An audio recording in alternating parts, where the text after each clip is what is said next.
valientes alcemos nuestro canto con viva emoción, y del mundo a la paz ostentemos nuestro invicto glorioso pendón. Salve el pueblo que intrépido y fuerte a la guerra a morir se lanzó, cuando en bélico reto de muerte sus cadenas de esclavos rompió.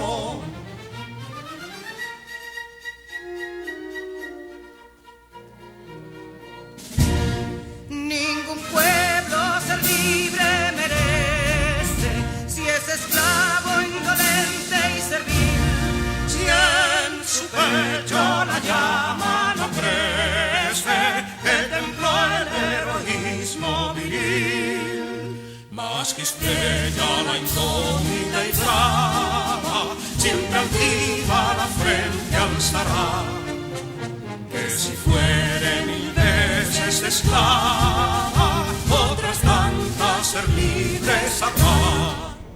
Bien, señores, buenas tardes, pueblo dominicano, buenas tardes, nación, buenas tardes al mundo, a través de la red. Este es su programa estelar Democracia TV para compartir con ustedes en este día maravilloso que Dios nos permite llegar hasta sus hogares o en cualquier lugar donde usted se encuentre. Recuerde, dice un amigo mío que la mayoría de las cosas están aquí. No todas, como yo digo, me corrigieron esa parte. Entonces es interesante compartirlo con ustedes porque es verdad. Entonces, ya con nosotros, don Efigenio Jaques y Cruz. Buenas tardes, amigo público televidente que nos ve y nos sintoniza a través de Cinevisión, Canal 19, en New York y sus 5 condados, a través de Dominican View, en el resto del mundo a través de la plataforma YouTube. Este es tu programa en vivo, Democracia TV. Muchas gracias, don Efigenio. Bien, y entonces hoy, pues, nos enteramos temprano de la muerte de la mamá de Sandra Pineda allá en Barahona, que nosotros por solidaridad, como siempre, una alta dirigente del gremialismo allá en la provincia de Barahona, termina de fallecer su madre en el día de hoy, la señora Santa Mesa. Sandra Pineda, que fue presidente del Colegio de Abogados Seccional Barahona. Eso es interesante, mandar este mensaje de solidaridad a toda la familia Sosa y Pineda allá en Barahona. Paz a sus restos, que el Señor le dé mucha fortaleza a toda esta gran familia allá en la Barahona del Sur, la perla del sur. Bien, y dentro de ese punto también, Alex, la noticia que rodó en el día de ayer y que sigue rodando todavía en el día de hoy, es la portada de nuestro periódico El Democrático, que hace tiempo que está en las redes sociales y que usted puede compartirlo, imprimirlo, enviarlo, comentarlo, ¿verdad? Y hacer todos los puntos emblemáticos establecidos en estas importantes noticias que han dado la vuelta en el mundo en el día de hoy. Y por eso vamos a ver la primera de la tanda, señor director. Abinader instala Consejo de Coordinación de la Zona Especial de Desarrollo Fronterizo. Bien, este punto es interesante. Es la primera vez en estos últimos 8 años que se le da carácter a la frontera. Este consejo no se reunía de 2014. Ustedes saben que el año pasado, pues, el presidente aprobó la ley 12-21 para fortalecimiento de todo lo que tiene que ver con la zona fronteriza. Esto quiere decir que de más de 200 empresas que van a instalarse en toda la franja de la frontera, es un punto emblemático y que van a producir unos 11,000 empleos las diferentes empresas. El presidente hace este llamado para que se instalen y gocen de los beneficios de los programas de exención de impuestos para lograr un gran crecimiento en la zona fronteriza. Y dentro de ese renglón, pues obligatoriamente va el tema del muro, que definitivamente es la parte más emblemática del presidente Luis Abinader. ¿Qué usted opina, don Efigenio? Bueno, este consejo no se reunía desde hacía 14 años. No, Desde el 2014 más bien. No se reunía y actualmente hay alrededor de 200 empresas que estaban esperando precisamente que se reunieran para ver el incentivo de lo que ellos van a ser partícipes. Entonces, sería importante que dentro de esas empresas que se van a instalar allá en la zona fronteriza, pues vayan pensando los inversionistas en esas empresas agroforestales, ya que cuando se desarrolle la zona turística de Pedernales, ahí va a haber mucha demanda de diferentes tipos de vegetales, que ellos deben estar en condiciones de producir ahí en la zona de San Juan.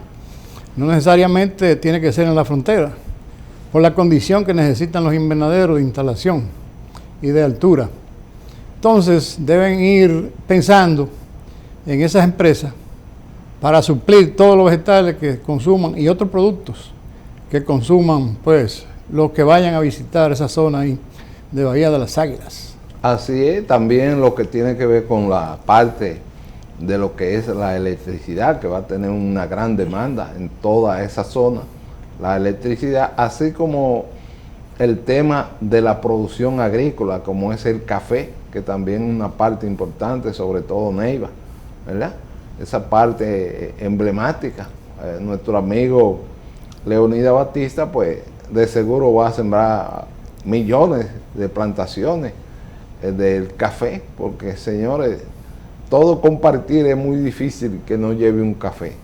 Como el presidente dentro de esa misma área, antes de pasar a la siguiente página, hoy estuvo aquí o está caminando todo lo que tiene que ver la circunscripción número 3. El presidente no se cansa, es punto por punto caminando con su pueblo. Y eso es lo más interesante, porque cuando usted va a los barrios, ve cómo vive la gente y sabe si come. Y ahí es donde entran los comedores económicos, INESPRE y cada uno de los servicios sociales para ir en auxilio de nuestro pueblo.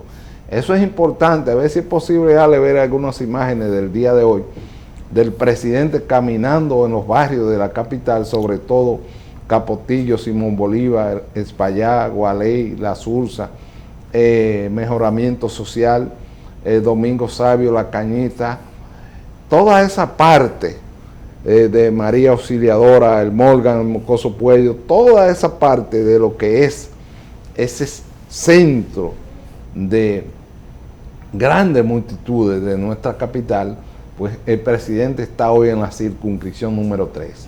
Y estos puntos emblemáticos de la INESPRE, que sigue ganando terreno, es un buque insignia, porque sobre todo los alimentos es importantísimo. No solamente es en la tarjeta, porque cuando usted logra comprar plátano, guineo, yuca, ñame, yautía, huevos, oiga, es preparar la semana de la comida prácticamente de la familia a un bajo costo. Y por otro lado, los diferentes planes sociales, como la tarjeta de Supérate, ¿verdad? Cada uno de los escenarios y los diferentes tipos de las ramas femeninas, o sea, de las mujeres. Unas 400 mujeres van a tener la oportunidad de convertirse también en mini empresarias a través de Promipyme, Industria y Comercio, y cada uno de esos puntos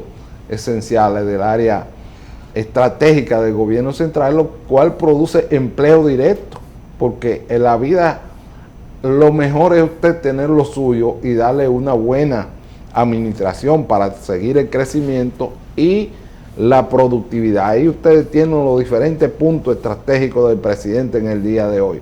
Eso es interesante y esto sigue mañana y sigue hasta el domingo, y cada uno de los puntos de trabajo dentro de ese renglón, todas estas actividades han sido en el día de hoy. Así que enhorabuena, señor presidente. La siguiente, señor director, El Mundo sobre Ruedas. Qué interesante este punto. Presidente Abinader agotará este viernes agenda de trabajo en la circunscripción 3 del Distrito Nacional. Ya ese punto lo hablamos, Alex. Seguimos con la próxima, que ya tenemos a Manuel Núñez con nosotros aquí hoy. La siguiente, señor director, el mundo sobre ruedas. El gobierno dispone con conjunto de medidas para garantizar la integridad física y derechos humanos a arrestados por la Policía Nacional. Bueno, ustedes saben que a veces las cosas tienen que pasar para que la gente despierte. Ahí está el amigo de Figenio, el ministro de Interior y Policía. Por fin toman acción y no le dejan todo al presidente. Este tema de la policía, hay mucha gente que ahora ha recordado los 12 años, lo que tanto hemos hablado aquí del precio de la libertad, señores. Conjuntamente con esas acciones que está tomando Interior y Policía para mejorar el comportamiento, ¿verdad?, de los policías, que en los últimos días pues se han desbordado con las personas que están bajo arresto. Debe disponer la construcción de alrededor de 200 y algo de destacamentos policiales que operan en destartalada casa a nivel nacional. Deben darle una condición más humana a los policías que estén desempeñándose en esos cuarteles. Alrededor de 200 a nivel nacional. Don Efigenio, eso es en todas las áreas. Aquí es deprimente. Pues si usted toma el sector de la justicia, ¿cuántos juzgados de paz hay que hacer? Tenemos el caso de Boca Chica aquí, cayéndole encima. Y hay cosas, todo hay que dejárselo al presidente, señores, y a Delín. Todo hay que dejárselo en materia del escenario. Yo pienso que todas las áreas que tienen que ver con construcción de las diferentes instituciones deben pasar a obra pública. No, directamente a obra pública, don Efigenio. ¿Usted sabe por qué?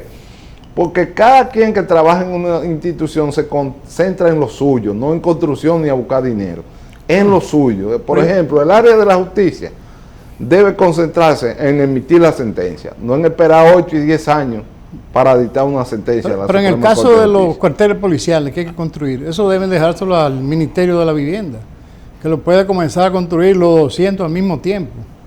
Porque eso no es un asunto tan sofisticado. Obra pública, don Efigenio, me disculpa, porque obra pública tiene su nombre. Es obra pública, porque es de la vivienda, lo dice bien claro, para la vivienda. Obra pública. Esa dirección de obra pública hace un trabajo fenomenal. ¿O usted ha oído a algún ingeniero que le cobran el 30% o el 40%?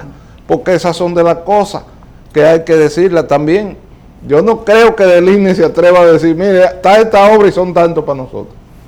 Yo pienso que eso pasó, porque ya el presidente de la República habló bien claro con eso. Entonces, ese punto, don Efigenio, de los 200 destacamentos, hay que construir los 200 despachos de los fiscales que deben estar ahí.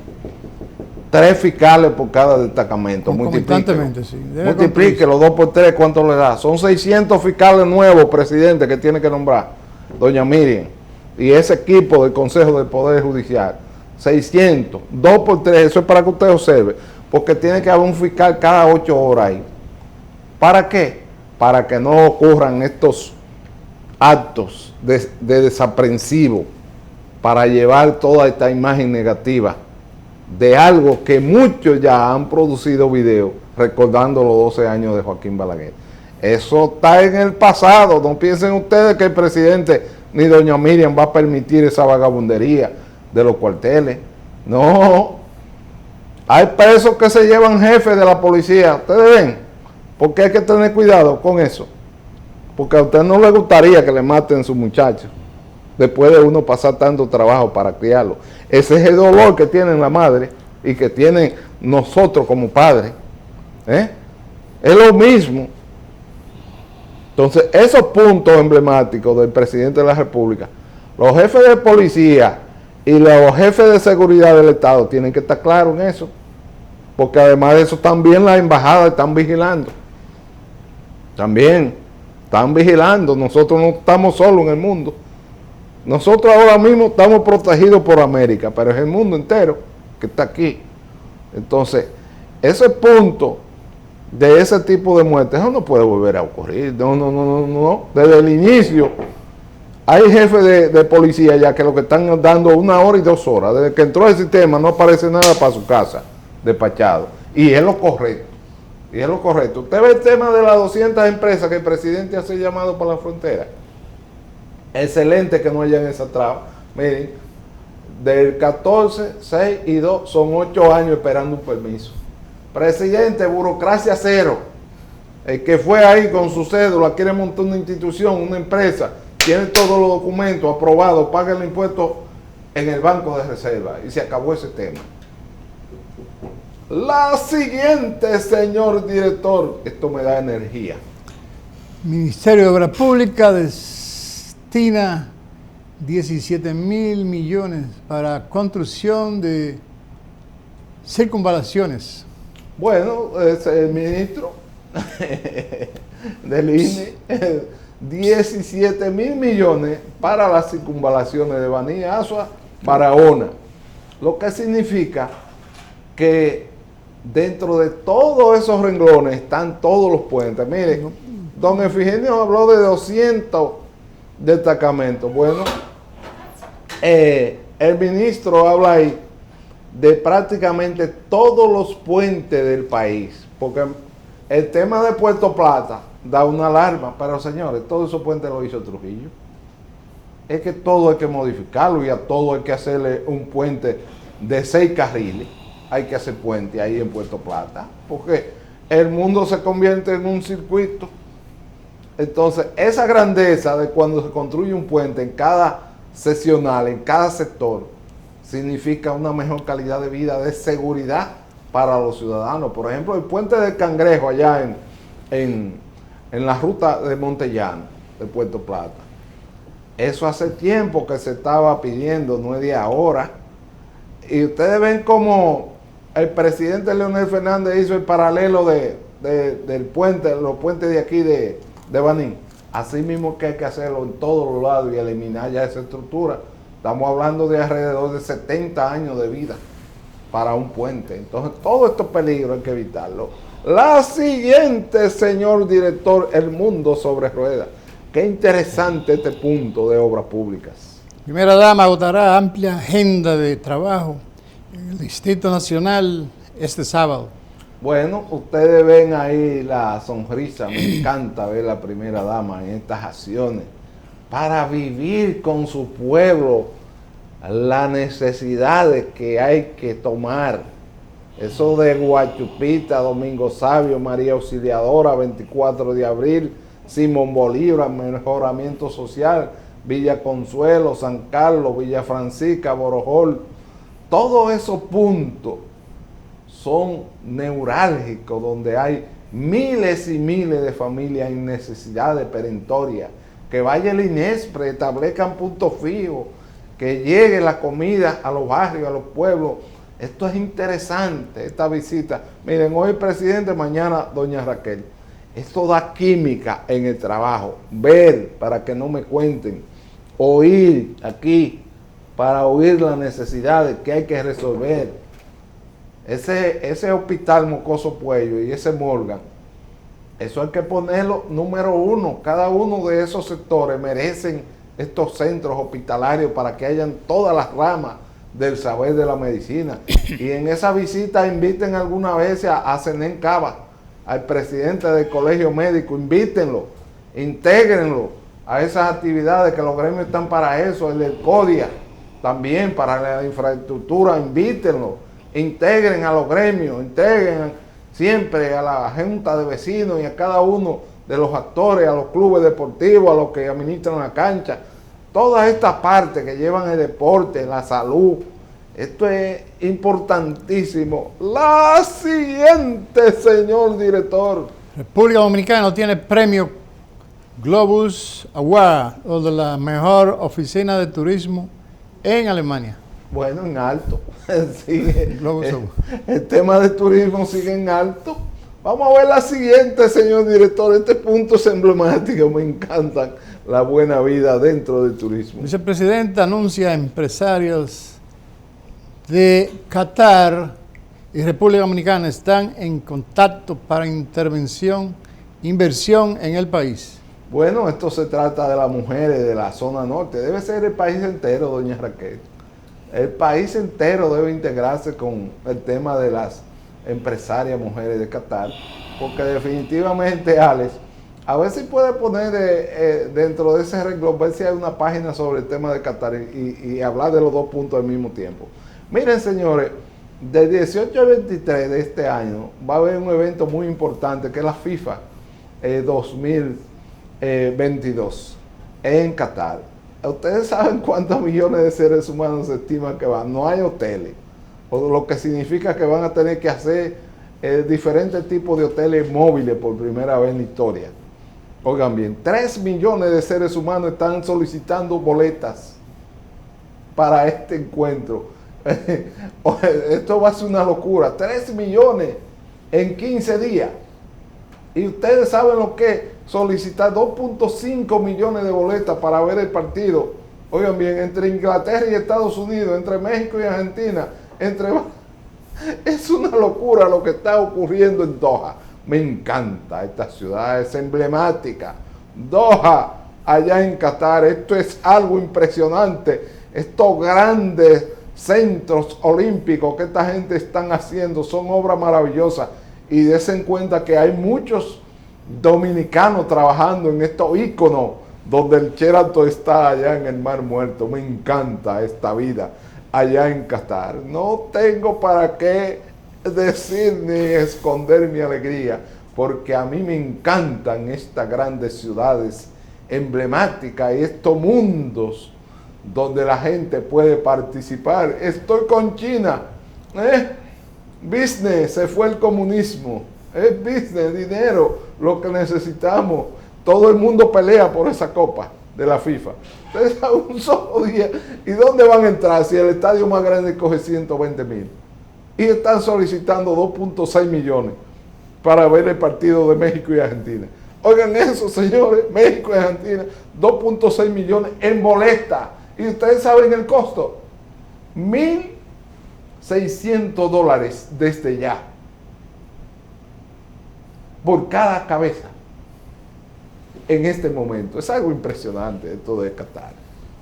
Así es que yo quiero dejarlo con esta noticia agradable e irnos obligatoriamente, Ale, con algo de interés nacional que sigue latente en este mundo, pero que es un tema emblemático de nuestra historia. Ustedes saben que hemos tratado con Manuel 4 viernes para analizar la historia de los 200 años de la nación dominicana, que vamos en esa ruta. Solamente faltan 21 años para cumplir 200 años de independencia y son actos históricos. Y vamos a preparar por lo menos 20 páginas para ese escenario de este análisis con Manuel Núñez, nuestro historiador emblemático que se ha convertido en un ícono de la nación dominicana. Ahí ustedes lo tienen. Una breve pausa, señor director.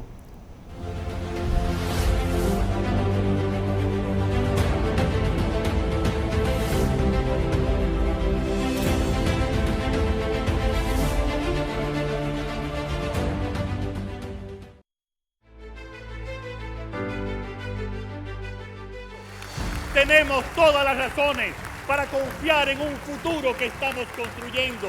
Un futuro que estamos construyendo juntos y que será para todos.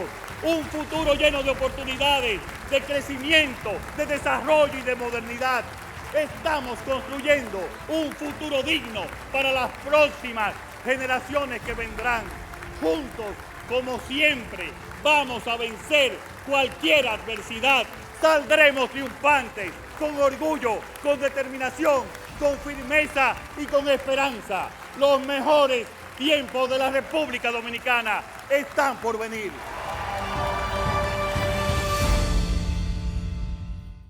Héroes de la montaña, los mejores centinelas que tiene la República Dominicana son los caficultores y la caficultora.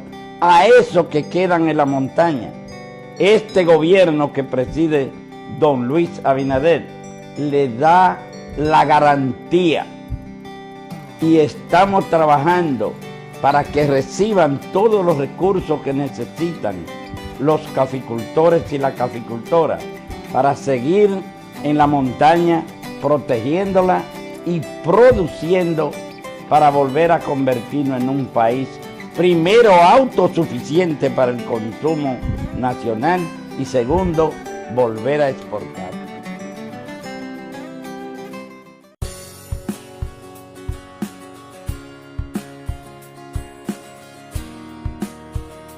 Hoy estamos en Elías Piña, en compañía del señor presidente de la República, y por instrucciones de él estamos llevando los mercados de productores, las bodegas móviles a todos los municipios del sur del país, al igual que de toda la geografía nacional. Y por eso estamos trabajando acá, para tener una mejor calidad de vida para los dominicanos y dominicanas, no solo los que están cerca de las ciudades, sino también los que están acá en la frontera donde empieza la patria y donde empieza la República Dominicana.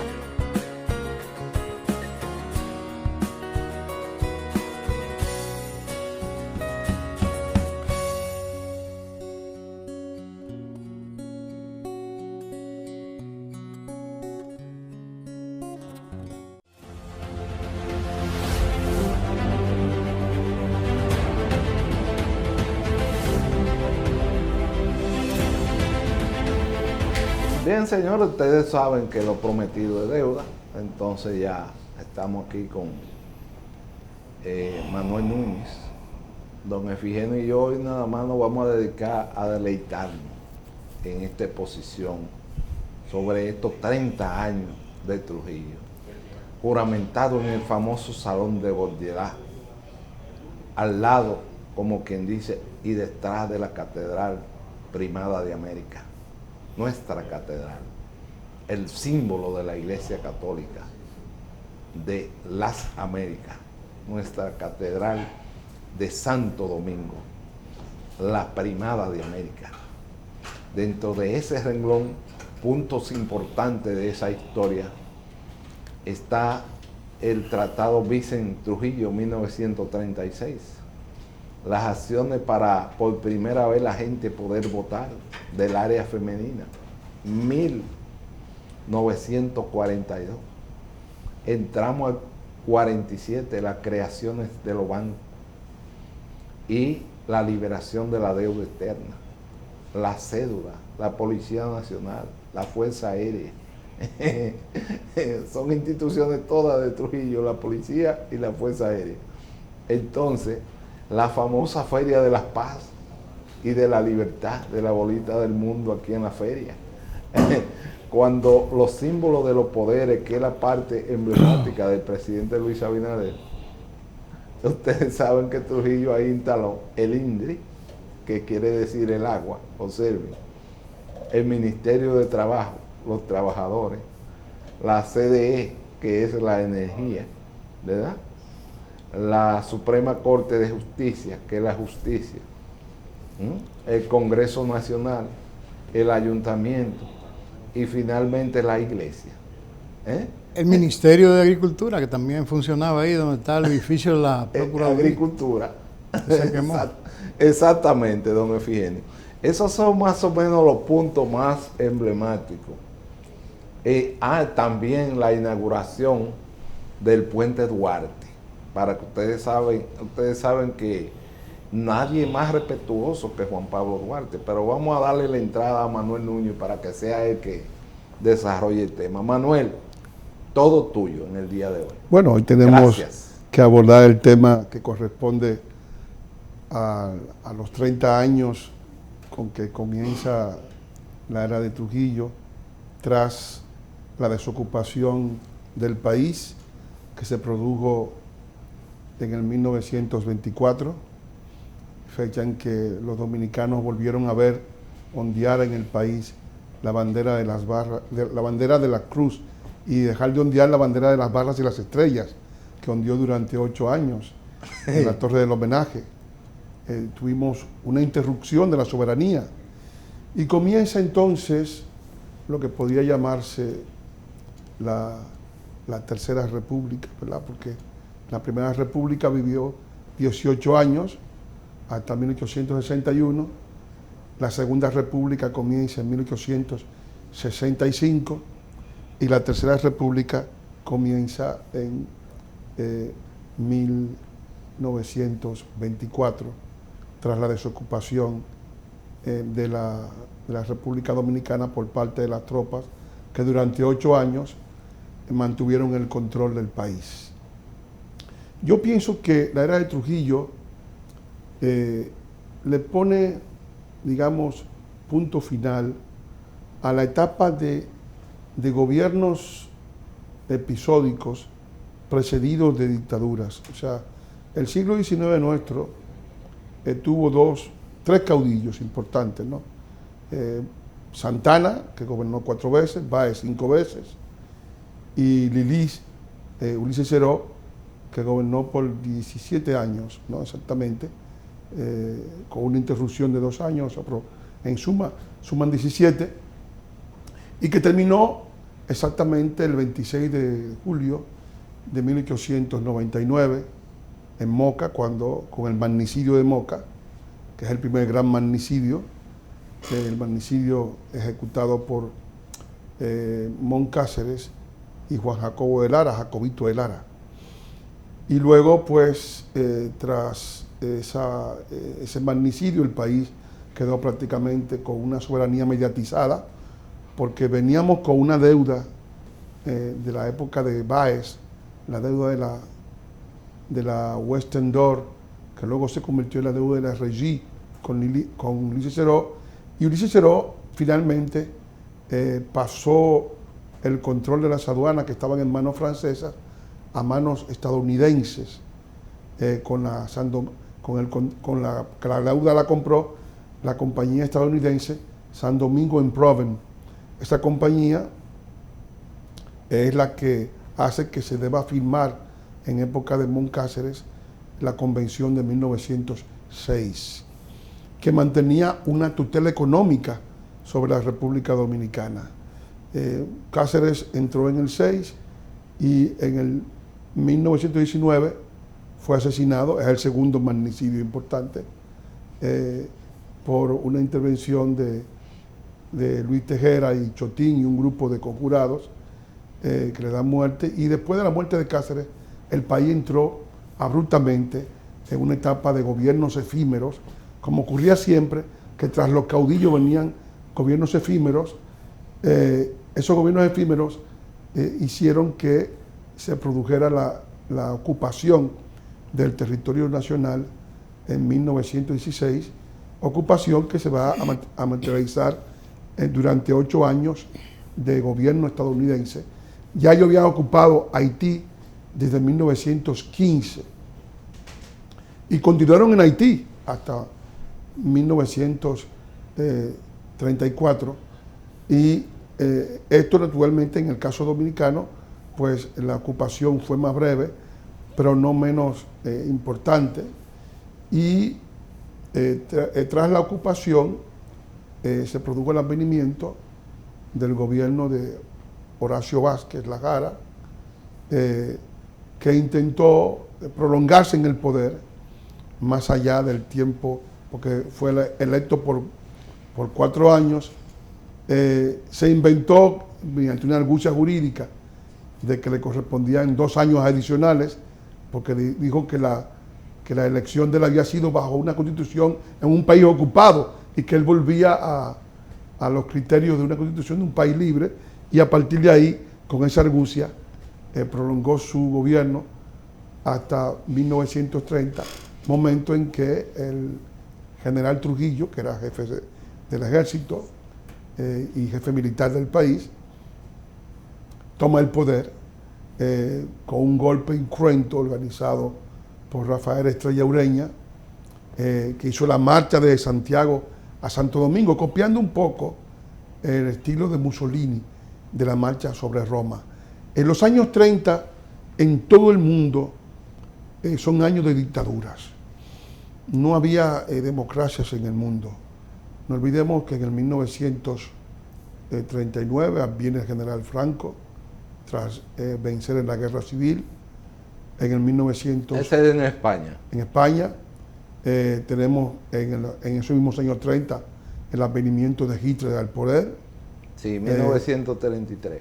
El advenimiento de Salazar en Portugal, y también en América Latina pues hay un reguero de dictaduras: Perón en Argentina, Odría en Perú, Rojas Pinilla en Colombia. Es decir, hay un reguero de dictaduras. ¿Y Venezuela? En Venezuela, Pérez Jiménez, ¿no? Sí. Juan José Gómez también. Juan José Gómez, es decir, estamos digamos que en el mundo entero, en los años 30, no abundaban las democracias. Se había afincado la idea a nivel universal, a nivel del mundo, de que bastaba con el advenimiento de un gobierno de fuerza y las buenas intenciones y un proyecto revolucionario como el que se había producido en el año 17 en Rusia y que se había reorganizado como la primera revolución socialista del mundo. Y eso naturalmente se expandió a China, porque luego viene en los años 40 la guerra china y la fundación del gobierno socialista chino. Y tras esa irrupción también se difunde en toda la Europa oriental gobiernos del mismo corte, y eso desde luego le va a dar una cierta un ambiente propicio para el surgimiento del tipo de gobierno que Rafael Leónidas Trujillo inauguró en el 1930. ¿Cuáles son las características de ese gobierno? Pero ya que trataste ese tema, el Sí. mundo Sí. de lo que es el aspecto internacional, que ahí es donde surgen grandes líderes también democráticos, como es el caso de Charles de Gaulle en Francia, Sí. Winston Churchill en Inglaterra y en Estados Unidos Franklin Delano Roosevelt. exactamente. El gran Pero surgen después de la guerra. O sea, Exacto. después de la guerra. Estamos No, hablando... porque Delano Roosevelt en 1933. No, pero digamos que el liderazgo logra su expansión y su difusión y su gloria mayor tras la guerra, porque en un principio las democracias no tenían tanto crédito. Es decir, estamos hablando de que en los totalitarismos se habían implantado en Europa desde 1922 en Italia, gobernaba Mussolini, había inaugurado el fascismo, el Estado con el control de todos los organismos de producción del país, la irrupción de gobiernos de fuerza para tratar de implantar el desarrollo mediante mecanismos no democráticos. Lo mismo el nazismo, lo mismo el comunismo, es decir, los totalitarismos estaban en su etapa floreciente, no habían sido aún desacreditados por el peso de la historia, y Trujillo surge dentro de ese ámbito mundial en que se cree que el advenimiento de un César redentor puede cambiar la suerte de un país. En el caso nuestro, tuvo una etapas diferentes, ¿no? Porque en el caso nuestro estamos hablando de que es un régimen con unas características, algunas importadas. Voy a citarte los rasgos del régimen. Dominación económica del país. La dominación económica del país estaba presente porque Trujillo tenía el control de los 12 ingenios mayores del país, el control de 56 empresas del Estado, que luego fue el Emporio de Corde, el control de prácticamente el 70% de la producción económica y comercial del país, él y sus familiares. Luego había un pequeño sector económico privado considerable, porque no era un país de propiedad estatal únicamente, pero digamos Trujillo era el mayor propietario del país, con la mayor finca del Caribe, que era la Hacienda Fundación, y la mayor producción azucarera de la nación. En el aspecto económico ese era el rasgo principal. Luego estaba la dominación militar.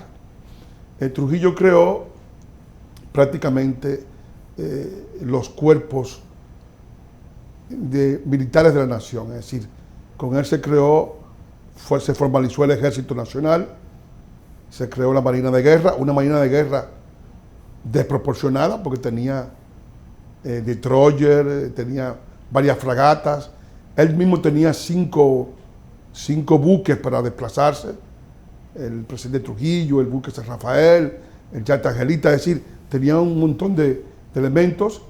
La Marina tenía equipos de guerra importantes y luego se creó la Fuerza Aérea, que todavía, hasta la etapa del presidente Guzmán, tuvo más de un centenar de aviones. Era la Fuerza Aérea más grande del Caribe. Es decir, cuando uno ve toda la desproporción militar del régimen, se da cuenta de que es un régimen de gran expansivo. Él mismo tenía su propia fábrica de armas, fábrica de revólveres, el revólver Riquillo, y fábrica de ametralladoras, ametralladora San Cristóbal, o sea que producía armas y vendía armas también hacia el exterior. Luego tenemos de esta dominación de carácter militar, la dominación social. El régimen tenía el control total del territorio, el control de todas las entradas y salidas de una provincia a otra. Para ir de aquí a San Cristóbal había que registrarse en la salida, o para ir al Cibao había que registrarse en el 9 y decir dónde se iba. Se llevaba un control estricto de los movimientos de las personas, pero no solamente los movimientos de una provincia a otra, sino los movimientos en un barrio, porque en los barrios había un sistema de incorporación de la población a la delación, llamado el caliesaje, y luego había todo un sistema de vigilancia barrial con una policía que seguía de cerca todos los movimientos ciudadanos. Estaban prohibidas no había libertad de reunión, no había libertad de expresión, no había libertad periodística, es decir, todos los periódicos que circulaban, la radio, la televisión, obedecía al régimen, o sea, enteramente. Todo lo que se difundía culturalmente, es decir, las misas de los curas, las clases de los profesores en las escuelas y en la universidad, lo que se difundía en la radio, todo estaba matizado por una alabanza y una exaltación del régimen. Había un tremendo elemento que también lo acerca y lo hace parecer a la estructura de dominación que había en los países comunistas, que era el culto a la personalidad. Si había estatuas de Trujillo como el primer trabajador, como el primer profesor, como el primer militar, es decir, los nombres de las calles, de las ciudades, correspondían a sus familiares, a su madre, a su padre, a él mismo. Es decir, había un perpetuo ensalzamiento cultural enorme en todo el país, porque había más de 300 intelectuales dando charlas y conferencias sobre la gloria, sobre la pertinencia, sobre la historia, sobre ese hombre. O sea, fue el hombre más fotografiado, más ensalzado y más alabado de la República Dominicana en toda su historia. Y naturalmente, el régimen que queda de ahí es un régimen de dominación psicológica, de dominación militar, de dominación política, porque era un partido único y todos debían pertenecer al Partido Dominicano, y de dominación, digamos, territorial. Es decir, era un régimen totalitario. Yo quiero que te haga un paréntesis ahí para que arranquemos ahorita. Sí. Podríamos decir que de 1844 hasta 1930, que se inicia la época de Trujillo, fueron 86 años aproximadamente. Sí. Diría yo que fueron 86 años perdidos que tuvimos aquí en la República Dominicana desde la independencia, con estos diferentes gobiernos que se dieron, muchos de ellos efímeros que estuvieron ahí. Entonces, podríamos decir que el desarrollo de la República Dominicana comenzó con el gobierno de Trujillo. Yo pienso que comenzó algo que podría ser el optimismo de la República Dominicana, porque la República Dominicana de la época anterior era un país que vivía acomplejado de su propia historia. Había una visión,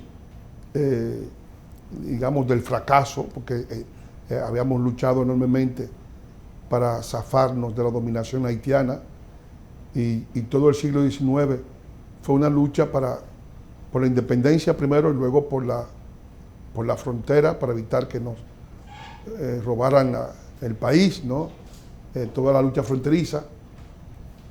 Y naturalmente esa lucha fronteriza la hereda Horacio Vázquez, porque en el 1924 comienza por vez primera la discusión de los límites fronterizos ya con dos estados libres, y esa discusión nos lleva al tratado incompleto de 1929, que es el primer tratado fronterizo entre la República Dominicana y Haití.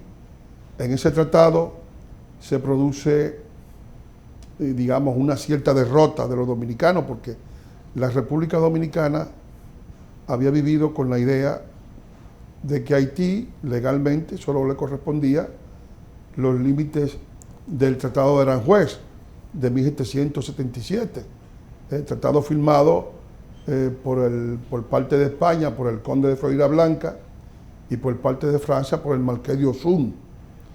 Y ese tratado, Haití tenía 21.087 kilómetros cuadrados. Pero los haitianos, en épocas de paz, se fueron expandiendo, hurtando el territorio dominicano, avanzando de una manera constante.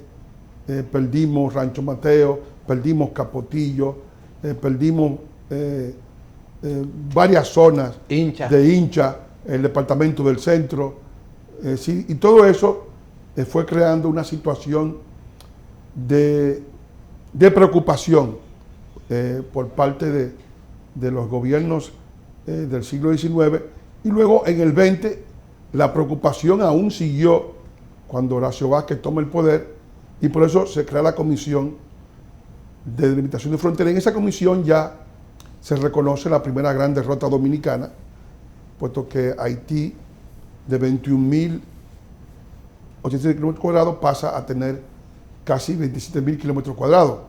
O sea que es una situación absolutamente, o sea, un crecimiento de más de 5.000 kilómetros, casi la dimensión de Trinidad y Tobago, ¿no? Es decir, de Puerto Rico. Y de Puerto Rico, es decir, que estamos hablando de un territorio importante. Y cuando Trujillo llega al poder, estamos todavía en la discusión, porque los haitianos se negaron a firmar completamente el Tratado del 29 como un tratado definitivo de frontera. Se quedaron 5 problemas pendientes que afectaban a la soberanía nacional. Trujillo llega al poder con la intención de resolver ese problema y establece una relación de amistad con Haití, una relación de avenencia. Viaja 4 veces a Haití, y aquí vienen más de 5 veces el presidente Vincent, Nió Vincent, que era el presidente de la época. Una calle de Haití le ponen el nombre de Trujillo, y nosotros le ponemos el nombre de Vincent a una avenida que lleva hacia Cañongo, Montecristi. Igualmente, pues se establece una relación en que Trujillo logra que los haitianos firmen el adendum del 36, que ya es la frontera definitiva, mediante el cual Trujillo le entrega más o menos unos 800 kilómetros cuadrados adicionales, que es todo el Valle de la Miel, donde está hoy la mina de oro, que es contigua a Restauración. La mina de oro que está en ambos sitios, ¿no? Pero es un territorio que iba a estar incomunicado.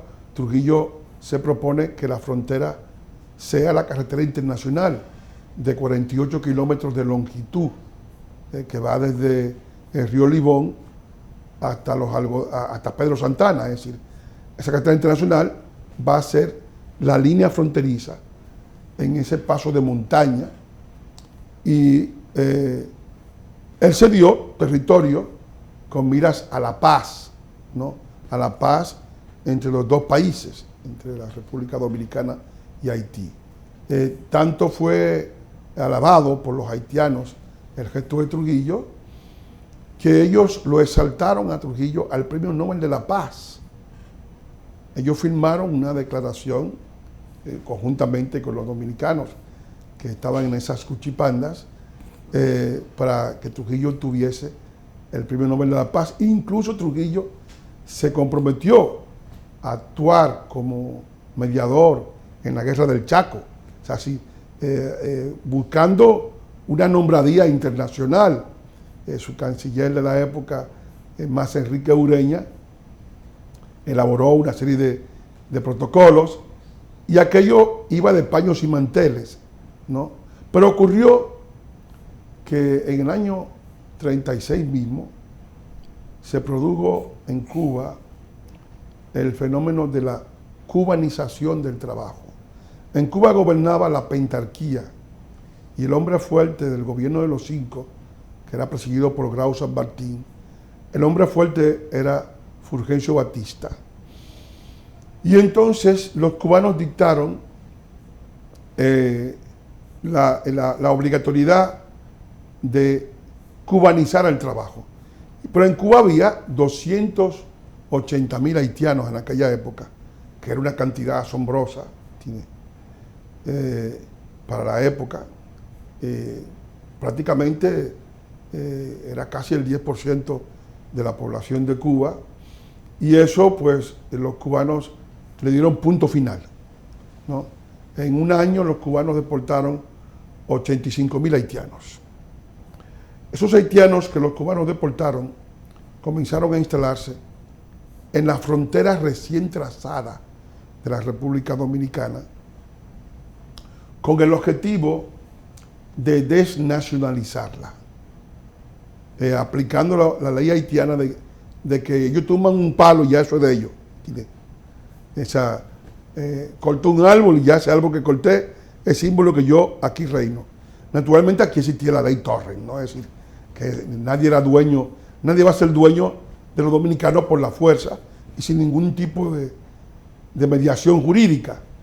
Y entonces eso hizo que en uno de los viajes que Trujillo hizo a la zona con la Guardia Universitaria encabezada por Carlos Corniel, que de hecho los cuenta en su memoria, es una memoria extraordinaria de Carlos Corniel, dice que Trujillo, viajando por Cercadillo, no tuvieron nada que comer porque todas las reses habían sido cogidas por los cuatreros haitianos y la cantidad de villorros que se habían instalado en la zona era enorme, y que la frontera recién trazada prácticamente en algunos aspectos estaba nuevamente ocupada por los haitianos. Trujillo le escribió a Banzán varias cartas para que Banzán tomara cartas en el asunto. Banzán miró para otro lado. Y entonces Trujillo le dijo a Fausto Camaño, que era el jefe del ejército, y Fausto Camaño condujo a los haitianos que estaban allí a la frontera, pero estos volvieron y se desperdigaron entre los breñales nuevamente, ¿no? Y entonces Trujillo convocó a los famosos Salomones, encabezados por Julio Ortega Friel, y tampoco los Salomones, dictó una ley de que todos los extranjeros debían registrarse en migración y que debían tener un permiso migratorio para permanecer en el país, pero los haitianos no hicieron caso de esa ley y al final decidió resolver el problema a su estilo, ¿no? Y se produjo aquel evento que conocemos como el corte. Ellos llamaron el desalojo, que fue la matanza del 3 al 7 de octubre de 1937. Bueno, hemos terminado en el día de hoy abruptamente el programa, ¿verdad? Porque es que con Manuel el tiempo pasa de una vez. Entonces, dar las gracias como siempre a don Efigenio Jáquez. Yo le estoy diciendo que esto es un toque de queda, Manuel. Usted que no lo cree. Es un toque de queda y hemos terminado. Así que la gracia al Todopoderoso por permitirnos llegar hasta sus hogares o en cualquier lugar donde usted se encuentre. La gracia a don Efigenio y la gracia a nuestro historiador Manuel Núñez ha estado con usted en este día Bendiciones para todos. No me cortaste abruptamente.